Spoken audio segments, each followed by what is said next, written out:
Hi all, welcome back to my channel path of wisdom. നമുക്കിന്ന് Indian സിനിമയെക്കുറിച്ച് നോക്കാം. ഇന്ത്യയിൽ പ്രൊഡ്യൂസ് ചെയ്ത എല്ലാ ഫിലിംസിനെയും ഇന്ത്യൻ ഫിലിം എന്ന് പറയുന്നുണ്ട്. 1895 ലൂമിയർ ബ്രദേഴ്സ് ആയിരുന്നു ആദ്യമായി മൂവിംഗ് പിക്ചർ ലണ്ടനിൽ സ്ക്രീൻ ചെയ്യുന്നുള്ളത്. ഇത് കാരണം യൂറോപ്പിൽ സിനിമേൻ്റെ ഒരു വലിയൊരു സെൻസേഷൻ തന്നെ ഉണ്ടായിരുന്നു. ഇതേ ഫിലിം 1896 ജൂലൈയിൽ ഇന്ത്യയിൽ ബോംബെയിൽ ഇതിനെ സ്ക്രീനിങ് നടത്തി. ഇതായിരുന്നു ഇന്ത്യൻ ഫിലിമിൻ്റെ തുടക്കം എന്നുള്ളത്. 1912 May 18 at coronation cinematograph Mumbai ആദ്യമായി ശ്രീ പുണ്ടലിക് എന്ന silent Marathi Indian film release ചെയ്യുന്നുള്ളത്. ഇതിൻ്റെ director and producer Dada Sahib ടോർണയായിരുന്നു. പക്ഷേ ഇതിനെ ആൾക്കാർ ആദ്യത്തെ ഇന്ത്യൻ ഫിലിമായി അംഗീകരിച്ചില്ല. ബിക്കോസ് ഇതൊരു മറാഠി പ്ലേൻ്റെ ഫോട്ടോഗ്രാഫിക് റെക്കോർഡിംഗ് ആയിരുന്നു ഈ ഒരു ഫിലിം എന്നുള്ളത്. ആൻഡ് ഓൾസോ ഇതിൻ്റെ ക്യാമറാമാൻ ജോൺസൺ എന്നുള്ള ആൾ ബ്രിട്ടീഷുകാരനായിരുന്നു. ആൻഡ് ഈ ഒരു ഫിലിം പ്രോസസ്സ് ചെയ്തിട്ടുള്ളത് ലണ്ടനിലായിരുന്നു. അതുകൊണ്ട് തന്നെ ഇതിനെ ആദ്യത്തെ ഇന്ത്യൻ ഫിലിം ആയി ആൾക്കാർ അംഗീകരിച്ചില്ല. പിന്നീട് ദാദാ സാഹിബ് ഫാൽക്കെയാണ് ആദ്യത്തെ full length motion picture release ചെയ്യുന്നുള്ളത്. ദാദാ സാഹിബ് എന്ന് പറയുന്നത് ഇന്ത്യൻ ഫിലിം ഇൻഡസ്ട്രിയിലെ തുടക്കം മുതലേ ഉള്ള ഒരാളായിരുന്നു. അദ്ദേഹത്തിൻ്റെ ഫിലിമുകളിൽ Sanskrit epics like Mahabharata, Ramayana ഇതിൻ്റെയൊക്കെ എലമെൻറ്റ്സ് അദ്ദേഹത്തിൻ്റെ ഫിലിമിൽ കൊണ്ടുവരാൻ വേണ്ടി അദ്ദേഹം ശ്രമിച്ചിട്ടുണ്ട്. അങ്ങനെ 1913 രാജാ ഹരിശ്ചന്ദ്ര എന്ന സൈലൻറ്റ് ഫിലിം മറാത്തിയിലുള്ള ഫിലിം അദ്ദേഹം റിലീസ് ചെയ്യുന്നുള്ളത്. ഇതിനെയാണ് ഒഫീഷ്യലി ഇന്ത്യയുടെ ആദ്യത്തെ ഫിലിമായി അംഗീകരിച്ചിട്ടുള്ളത്. ഈ ഫിലിമിൻ്റെ ഒരു മെയിൻ പ്രത്യേകത എന്ന് പറയുന്നത് ഇതിൻ്റെ മെയിൽ ക്യാരക്ടറും ഫീമെയിൽ ക്യാരക്ടറും രണ്ടും ചെയ്തിരിക്കുന്നത് മെയിൽ ആക്ടേഴ്സ് ആയിരുന്നു. സോ ഈ ഒരു ഫിലിം ഇന്ത്യൻ ഫിലിം ഇൻഡസ്ട്രിയിൽ തന്നെ ഒരു ചരിത്രപരമായ സംഭവമായി മാറി.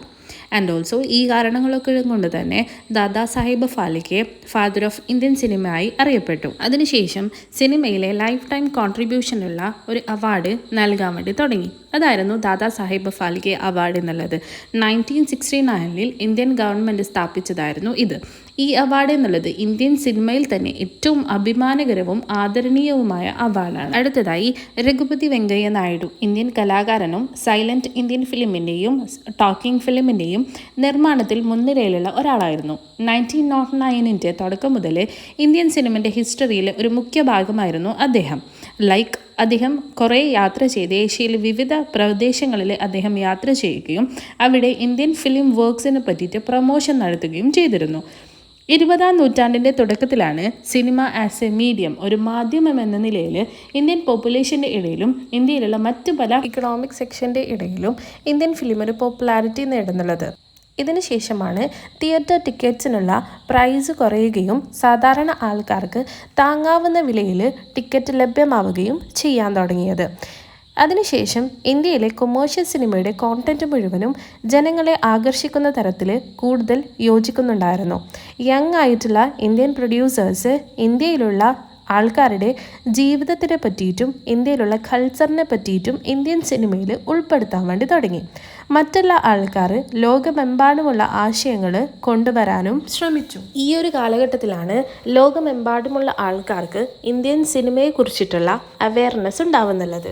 അതിനുശേഷം 1931 മാർച്ച് 14 അർദേശ്വർ ഇറാനി ആലം എറ എന്നുള്ള ആദ്യത്തെ ഇന്ത്യൻ ടോക്കിംഗ് ഫിലിം റിലീസ് ചെയ്യുന്നുള്ളത്. ദെൻ 1940s സമയത്തും 1950s സമയത്തും കമ്മ്യൂണിസ്റ്റിൻ്റെ കീഴിൽ വന്ന ഒരു കലാപ്രസ്ഥാനമായിരുന്നു IPTA എന്നുള്ളത്, ഇന്ത്യൻ പീപ്പിൾസ് തിയേറ്റർ അസോസിയേഷൻ. അതിനുശേഷം ഇതിൻ്റെ അണ്ടറിൽ വരുന്നുള്ള നാടകങ്ങൾ മുഴുവനും ഭയങ്കര റിയലിസ്റ്റിക് ആയിരുന്നു. അതുകൊണ്ട് തന്നെ ഇന്ത്യൻ സിനിമയിൽ റിയലിസ്റ്റിക് തീമുകളും ശൈലികളും കൊണ്ടുവരാൻ ഇത് കാരണമായി. ഇതിൻ്റെ എക്സാമ്പിളായി പറയുന്നുള്ളത് 1944 ബിജൻ ഭട്ടാചാര്യയുടെ നബന്ന എന്നുള്ള ഒരു നാടകമാണ്. ഈ റിയലിസ്റ്റിക് ആയിട്ടുള്ള നാടകത്തിൻ്റെ ബേസിസിൽ തന്നെയാണ് ഇതിൻ്റെ ഒരു ഫിലിം റിയലിസ്റ്റിക്കായി ഇറങ്ങുന്നുള്ളത്. ധർത്തി കെ ലാൽ 1946 ഇറങ്ങിയിട്ടുള്ളത്. ഖ്വാജ അഹമ്മദ് ഖാനാണ് ഇതിൻ്റെ ഡയറക്ടർ.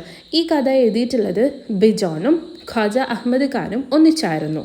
ഇന്ത്യയുടെ ഇൻഡിപെൻഡൻസിനെ തുടർന്ന് 1914 അവസാനം മുതൽ 1960 വരെയുള്ള കാലഘട്ടത്തെ ഫിലിം ഹിസ്റ്റോറിയൻസ് പറഞ്ഞുകൊണ്ടുണ്ടായിരുന്നത് golden age of Indian cinema എന്നായിരുന്നു. എക്കാലത്തെയും ഏറ്റവും പ്രശംസ നേടിയ ചില സിനിമകൾ ഈ കാലഘട്ടത്തായിരുന്നു പ്രൊഡ്യൂസ് ചെയ്തുകൊണ്ടുണ്ടായിരുന്നത്. ഈ കാലഘട്ടത്തിൽ ഒരു പുതിയ പാരലൽ സിനിമ പ്രസ്ഥാനം ഉയർന്നു വന്നു.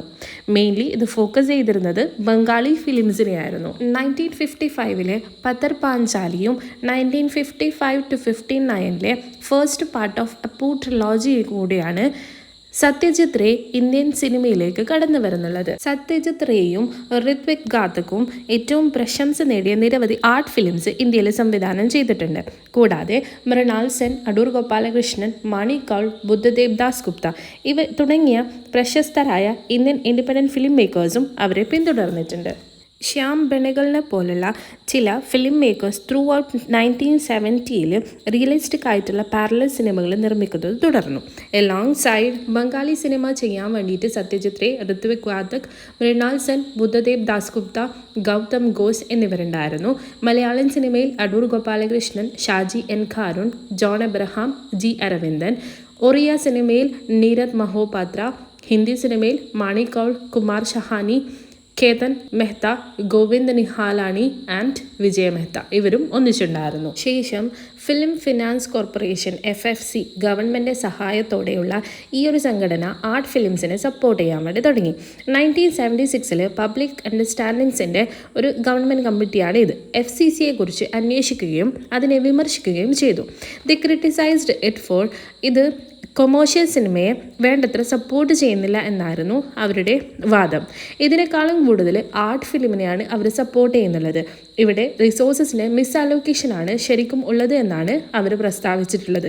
ചുരുക്കി പറഞ്ഞാൽ പ്രാഥമികമായ ആർട്ട് ഫിലിംസിൽ ശ്രദ്ധ കേന്ദ്രീകരിക്കുന്നതിന് പകരം ആർട്ടിസ്റ്റിക് എക്സ്പ്രഷനെ സപ്പോർട്ട് ചെയ്യുന്നതിലും കൊമേഴ്ഷ്യലി വയബിൾ ഫിലിംസിനെ പ്രൊമോട്ട് ചെയ്യുന്നതിലും ഒരു ബാലൻസ് ഉണ്ടാക്കുക എന്നുള്ളതാണ് അവരുടെ നിർദ്ദേശം. എന്നാലും 1970s ഷോളെ പോലുള്ള ഫിലിംസിൻ്റെ റിലീസോടുകൂടി കൊമേഴ്ഷ്യൽ ഫിലിമിൻ്റെ ഉയർച്ച കണ്ടു.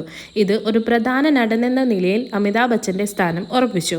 1975 ഡിവോഷണൽ ക്ലാസിക് ആയിട്ടുള്ള ജയ് സന്തോഷി മാ റിലീസായി. ഫിലിം ഇൻഡസ്ട്രിയിൽ ഇന്നത്തെ ഇന്ത്യയുടെ സ്ഥാനം നോക്കുകയാണെങ്കിൽ India is A world's largest producer of films. ഇന്ന് ടെക്നോളജിയിൽ കുറേ ഇമ്പ്രൂവ്മെൻറ്റ് ഉണ്ടായതുകൊണ്ട് ഫിലിം ഇൻഡസ്ട്രിയിലും കുറേ മാറ്റങ്ങൾ സംഭവിച്ചിട്ടുണ്ട്.